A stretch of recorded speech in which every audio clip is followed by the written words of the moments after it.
Hey guys. So I've been having this idea of creating a podcast for quite some time now, and it wasn't until I came across Anchor that I felt like, okay, I could finally do it.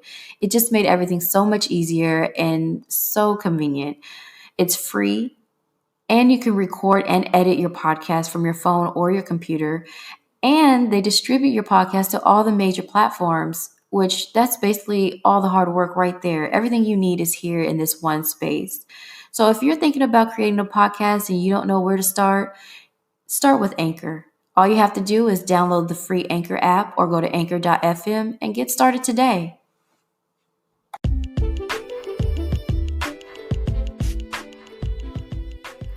Hey, everyone. Welcome to this episode of Raising Noire Twins.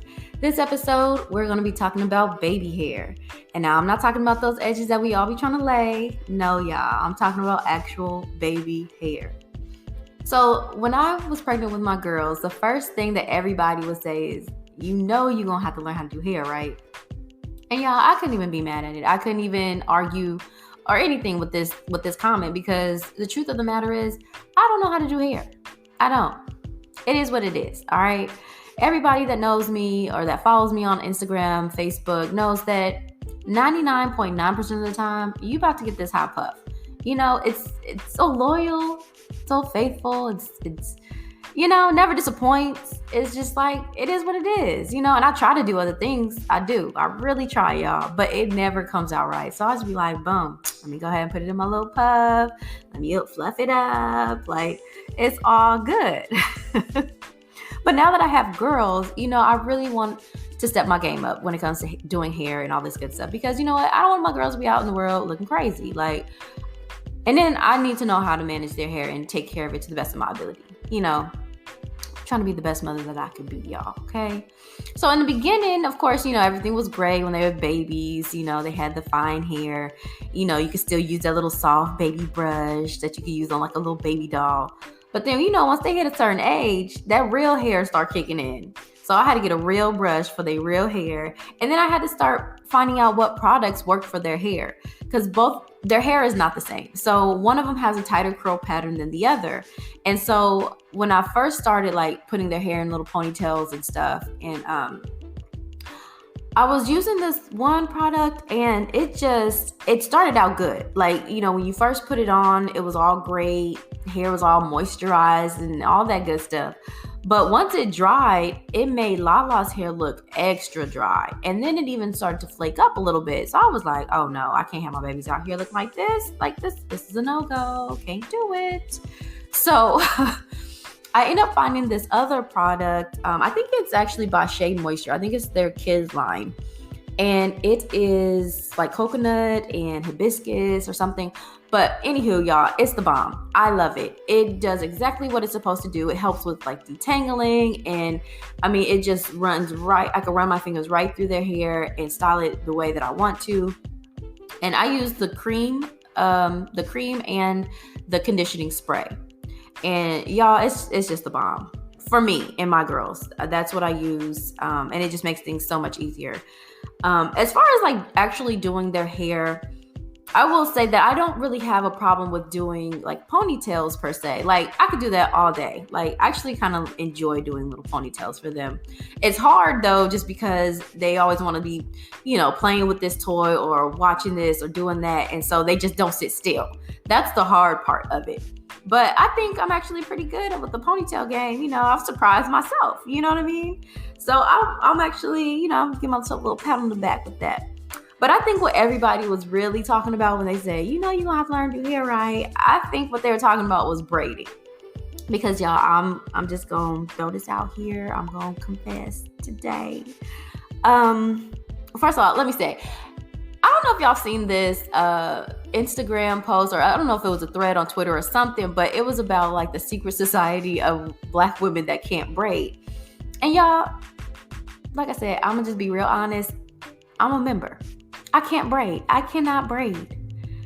It's not something I'm proud of. Not at all.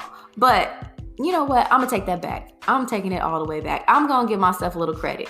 It's not that I can't braid. It's that I don't braid very well. So I can do it, but nobody's going to come knocking on my door talking about, girl, can you braid my hair? None of that's happening at all. But I can do it. Like, it ain't all the way bad. You know what I'm saying? And if you want some plaits, like, boom, you just want some regular ass braids coming out your head, I got you. I can do that too. But like I said, it's just not the neatest. So, if y'all see my babies out here with some crazy braids, just know they mama tried, okay? I tried.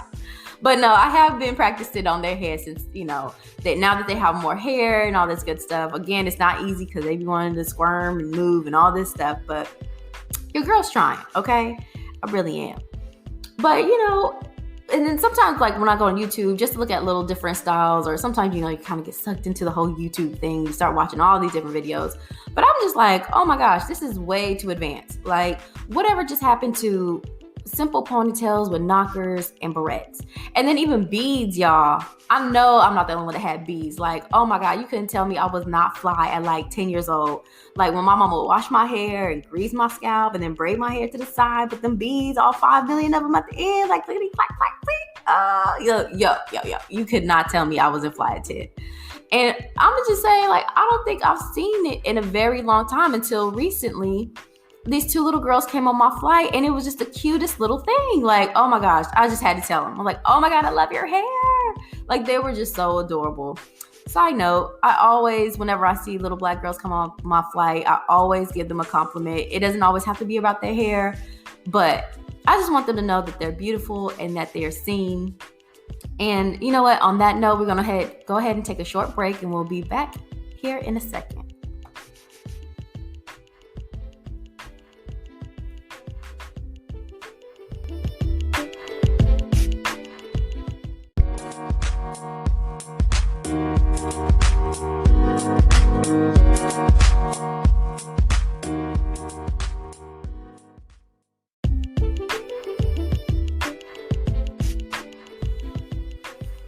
Hey everyone, welcome back to this episode of Raising Noire Twins. So before we went to the break, I had mentioned that whenever I see little black girls on my flight, I always give them a compliment. And I do this because I want them to feel seen and I want them to feel beautiful. And now that I have girls of my own, like, this is how I want them to feel when they go into the world. And not only that, I want them to know their worth, and I want them to know that they deserve to be in any space that they're in, no matter what. No matter if this person over here is uncomfortable with it or not, that's their problem, not my girls. Like, our hair it's who we are. It's our crown. It's the way we express ourselves. It's versatile. It's unique. It's beautiful. It's just all of these things. And even historically, it served as a tool of survival at one point, And our hair is just one aspect of what really makes us just super duper dope people, for real, But that's a whole nother episode, y'all. Let me really back in. But honestly, like, I really don't want my girls to ever have that experience where they're playing a playground and someone's teasing them about their hair, and they feel the need to change it to fit in. I want them to stand firm in who they are and be proud. I think that's just the bottom line, honestly. But that also kind of takes me back to a trip that I had taken a couple years ago to Cartagena, Colombia, and I had signed up for this. I had signed up for a tour, I signed up for a tour, and it took us about 45 minutes to an hour, I think, outside of Cartagena, Colombia, to this town called San Basilio de Palenque. And this town was founded by Bencos Biojo. Y'all, excuse me if I'm messing up the name and with the Spanish and the names and all this good stuff, y'all. I'm trying. But yeah, he was an enslaved person and he escaped and he founded this city. And y'all, let me tell you, this community has done a really great job at preserving African culture and traditions, because when you're there, like, you don't even feel like you're in Colombia anymore. You feel like you're straight up in the motherland, like, legit. I mean, there's just black people everywhere, just being them, loving who they are. And even on one of the buildings on the side, it has, "I love being black." Y'all, it don't get much blacker than that. You feel me? Like, it doesn't. But anywho, I did all that, said all that to get to this point. And that is that from Palenque, there were 3 women that wrote this book called Los Turbantes y Peinados Afro-Colombianos.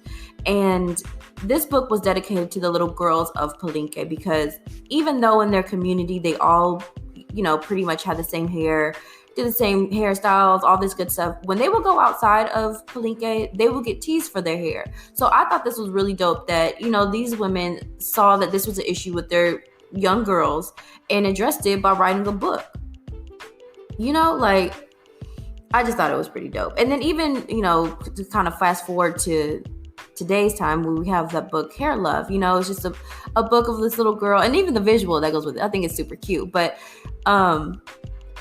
just not only the relationship between father and daughter, but the little girl learning her hair and styling her own hair. I just thought that was a beautiful thing.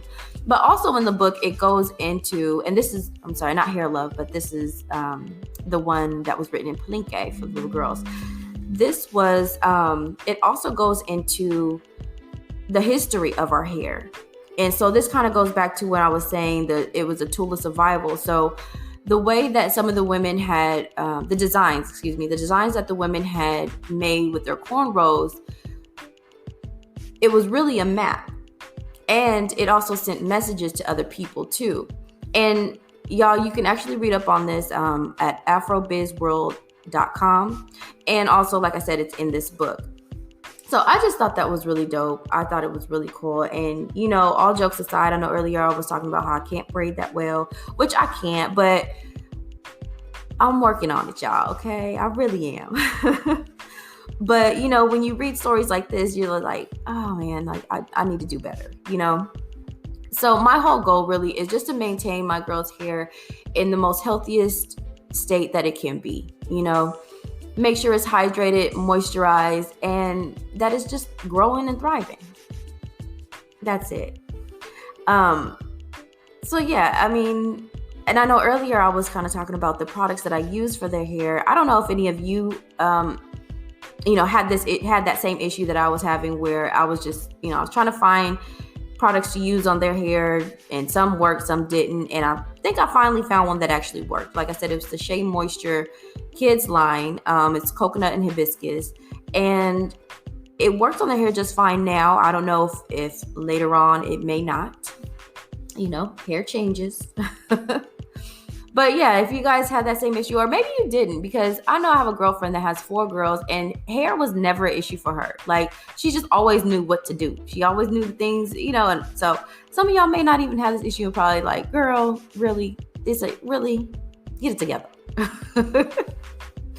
But also, okay, so not even just like with the girls' hair though, I've noticed changes in my hair ever since I've given birth to them. Excuse me. And I don't know if this is something that happens after birth, just because all the changes and stuff that's going on in your body. But I've noticed that my hair has gotten a lot thinner than it was when I was pregnant. When I was pregnant, at one point I just felt like it was just the bomb. Like, it was just all over the place. It was growing, it was thriving, and all this good stuff, And now, I mean, yeah, it still looks like it's thick, but it's really not. When I put my hands in my head, I feel a difference. And ladies, we know our hair, okay? We know our bodies and we know our hair. So if any of y'all have had this issue, please let me know, because I take my vitamins every day. I even take those hair, skin, and nail pills. And like I said, it's worked before. But I don't know if because the changes that have occurred that, maybe it's just not working with my body now. I don't know. And also, y'all, if any of y'all have been to Palenque, please, please, please let me know what your experience was like, because I just thought it was super cool. It was super dope and all this good stuff. Like, I just loved it. It was the most wonderful experience. And I don't know if I had mentioned it was a solo trip. So I had gone by myself, and I had met other Black women that were traveling by themselves.